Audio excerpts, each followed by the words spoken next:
Do you ever wonder how amorphous lumps of material are turned into the everyday products which surround us? Let's find out. In this video, we are going to talk about manufacturing processes. There are 6 main categories of manufacturing processes, which are forming, casting, molding, joining, machining, and additive manufacturing. Each one of these categories contains a large number of different manufacturing techniques. There are a lot of different factors which need to be considered when selecting the right manufacturing process. This includes the material you are working with, the geometry of the object, the number of parts you are producing, tools and material costs, and required level of automation. To name just a few, let's look through each of 6 categories in detail. Forming involves applying forces or pressure and plastically deforming the material to produce the desired shape. It is typically used for metals, and most forming processes can be done when the metal is either above or below its recrystallization temperature. This is known as hot or cold working. Hot working makes it easier to plastically deform the metal, but cold working causes strain hardening, which increases the strength of the material. 3 common forming processes are forging, rolling, and extrusion. Modern forging is done using machines. In closed die or impression forging, the metal is placed between top and bottom closed dies. Repeated strokes from the hammer are used to cause the metal to flow into the shape of the dies. Objects produced using forging can have improved mechanical properties compared to objects which are cast. But it can be difficult to achieve tight tolerances using forging, and the required equipment can be expensive. Extrusion is a continuous process which involves placing hot metal in a chamber and using a ram to force it through a die, producing a long object with a constant cross section.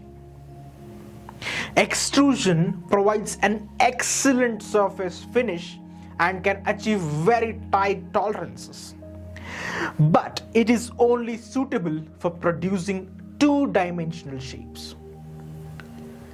Rolling is probably the most commonly used forming process.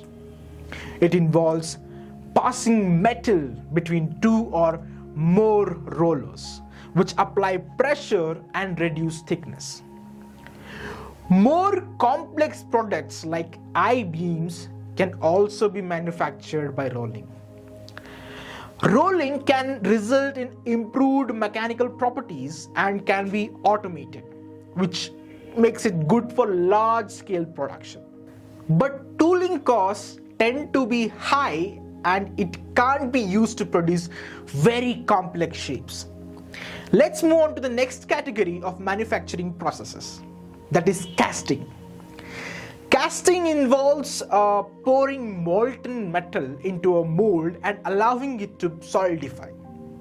It is what we call a primary shaping process. A secondary process such as machining is typically needed to achieve the desired surface finish.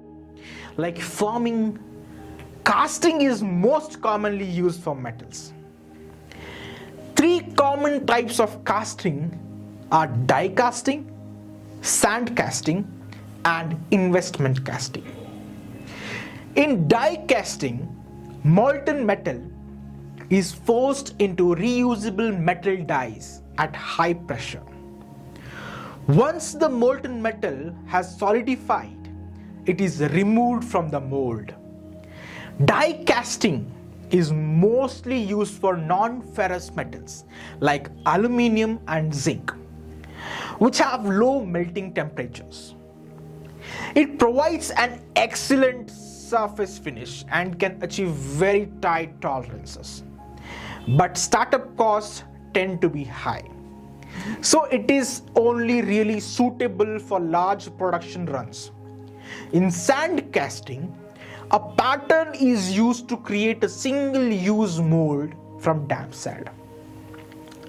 The sand is typically contained in two mold boxes called the cope and the drag. Molten metal is poured into the mold through a channel formed in the sand. When the metal has solidified, the cast object can be removed from the sand. Sand casting can be used for a wide range of metals, including those with high melting temperatures. It can produce large and complex parts, and initial costs are very low, making it good for small production runs. However, it provides a poor surface finish and is not as accurate as other casting processes. The last casting process we will look at is investment casting. Several wax patterns of the same object are created and attached to a sprue.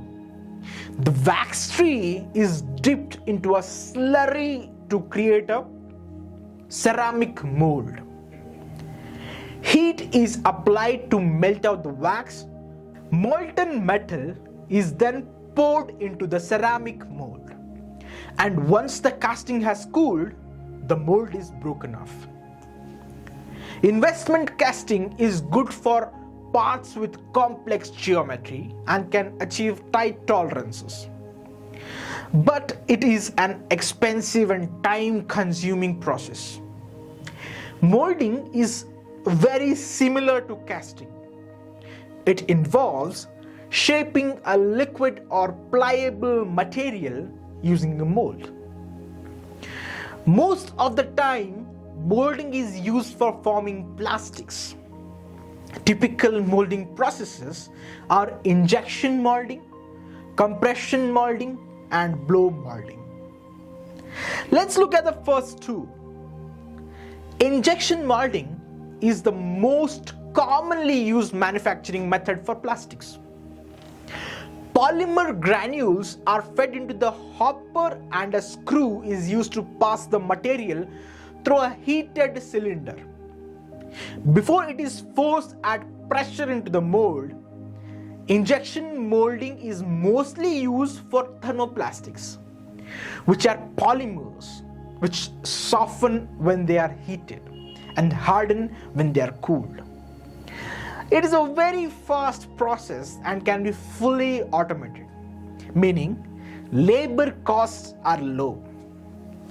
But startup costs are very high due to the expensive molds. So it is really only cost effective for large production runs. Compression molding involves placing a precise amount of material into the mold.